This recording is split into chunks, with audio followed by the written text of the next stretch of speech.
धनत्रयोदशीचा शुभ दिवस. या राशींवर लक्ष्मी देवीचा वर्षाव करा फक्त हा सोपा उपाय. नमस्कार. आपल्या स्वामी कृपा राशीफल यूट्यूब चॅनलवर तुमच्या सगळ्यांचं खूप खूप स्वागत आहे. धनत्रयोदशी म्हणजे समृद्धी, सौभाग्य आणि अंतकरणातील श्रद्धेचा दिव्य सोहळा. हा दिवस केवळ सोनं चांदी विकत घेण्यासाठी नाही, तर आपल्या मनातल्या अंधाऱ्या कोपऱ्यात प्रकाश पेटवण्यासाठी आहे. लक्ष्मी देवी त्याच घरात येतात जिथे केवळ दीप नव्हे, तर भक्तीचा उजेड असतो. धनत्रयोदशीच्या सकाळी वातावरणात एक विशेष शांती असते. चंद्र मंद प्रकाशात लपलेला असतो आणि त्या मृदू वाळ्यात एक दैवी स्पर्श जाणवतो. हा दिवस लक्ष्मीपूजनाचा आरंभ मानला जातो. म्हणतात ना, जेव्हा मन शुद्ध असेल तेव्हा देवतेला हाक देण्यासाठी मंत्राची गरज नसते. लक्ष्मी देवी स्वतः त्याच घरात येतात जिथे मनात प्रेम, नम्रता आणि आभार असतात. या राशींवर विशेष कृपा.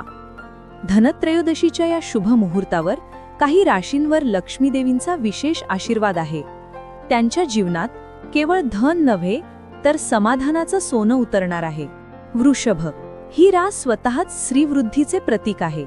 आजचा दिवस या राशीसाठी अमूल्य ठरणार आहे. लक्ष्मी देवीची कृपा मिळवण्यासाठी रात्री घरात दक्षिणमुखी दिवा लावा आणि त्यावर थोडे केशर टाका. हा दिवा समृद्धीचं प्रतीक आहे. जेव्हा त्या दिव्याची ज्योत हळूहळू पेटते, तेव्हा तुमच्या जीवनातील काळोखही वितळू लागतो. स्वामी समर्थांच्या कृपेने ही रास पुढील दिवसात आर्थिक उन्नती पाहिल. अनेक दिवसांपासून अडकलेली कामं गती घेतील. कन्या या राशीच्या लोकांनी रात्री मनापासून ओम श्रीम ह्रीम क्लेम महालक्ष्मीये नमः हा मंत्र जपावा. या राशीला काही काळापासून आलेल्या अडचणी दूर होण्याचा काळ आला आहे. धनत्रयोदशीच्या रात्री लक्ष्मी देवी त्यांच्या हृदयातील शंका आणि भीती दूर करतील. स्वप्न खरी होण्यासाठी ही रात्र सर्वाधिक शुभ आहे. लक्ष्मी देवीचं दर्शन हे नेहमी सोनं, चांदी किंवा पैसा नाही, तर आत्मविश्वासाचं तेज असतं. तेच तेज आज त्यांच्या जीवनात जागणार आहे. धनु या राशीसाठी हा काळ परिवर्तनाचा आहे.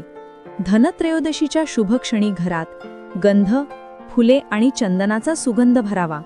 एक साधा पण प्रभावी उपाय. दक्षिणमुखी दरवाजाजवळ 5 दिवे लावा आणि लक्ष्मी देवीचं स्मरण करा. या कृतीने घरातील नकारात्मकता नष्ट होते. धनु राशीच्या लोकांच्या आयुष्यात अनेक दिवसांपासून दडलेली संधी आता प्रत्यक्ष दिसू लागेल. स्वामी समर्थ म्हणतात, जिथे मन भक्तीत रमले तिथे धन स्वतः येतं. तेच या राशीवर घडणार आहे. मकर राशीच्या लोकांनी विशेषतः लक्ष्मीपूजन करावं. त्यांच्या आयुष्यात सध्या स्थैर्य आणि सुरक्षिततेचा काळ सुरू होत आहे. धनत्रयोदशीच्या दिवशी साखर आणि तूप मिसळून दिवा लावावा. हा दिवा लक्ष्मी देवीला प्रिय आहे.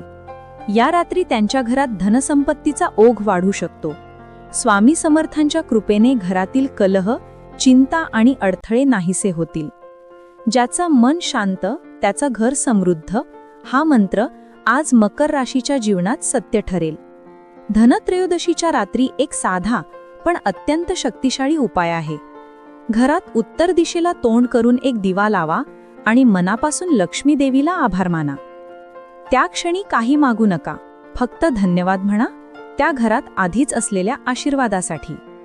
कृतज्ञतेचा तो क्षणच खरा मंत्र असतो. लक्ष्मी देवी तिथेच थांबतात जिथे माणूस माझ्याकडे काय नाही याऐवजी माझ्याकडे किती आहे असं म्हणतो. कधीकधी आपण सोन्याच्या शोधात असतो आणि लक्षातच नाही येत की आपल्या घरात प्रेम, आरोग्य आणि परिवार हेच सर्वात मोठं धन आहे. धनत्रयोदशीच्या दिवसाचा अर्थ तोच. आयुष्याचं मोल वस्तूंमध्ये नाही तर भावनांमध्ये आहे. धनत्रयोदशीच्या रात्री जेव्हा तुम्ही तो छोटासा दिवा लावाल, तेव्हा लक्षात ठेवा, तो फक्त घर उजळवण्यासाठी नाही, तर मनातील अंधार घालवण्यासाठी आहे. प्रत्येक ज्योतीत एक प्रार्थना आहे, प्रत्येक तेजात एक कृपा आहे आणि प्रत्येक श्रद्धेत एक वरदान दडले आहे. लक्ष्मी देवीचं प्रेम अमर्याद आहे. फक्त तुमचं मन तयार ठेवा आणि म्हणत रहा, स्वामी समर्थ महाराज की जय, श्री महालक्ष्मीये नमः. या धनत्रयोदशीला तुमचं आयुष्य उजळो, तुमचं घर सुख समृद्धीने भरून जाओ आणि तुमचं मन कायम शांत, प्रसन्न आणि भक्तिमय राहो, हीच सदिच्छा. याचप्रमाणे माहितीपूर्ण लेख रोज मिळवण्यासाठी आत्ताच आपल्या चॅनलला सबस्क्राईब करा, लाईक करा आणि शेअर करा. धन्यवाद.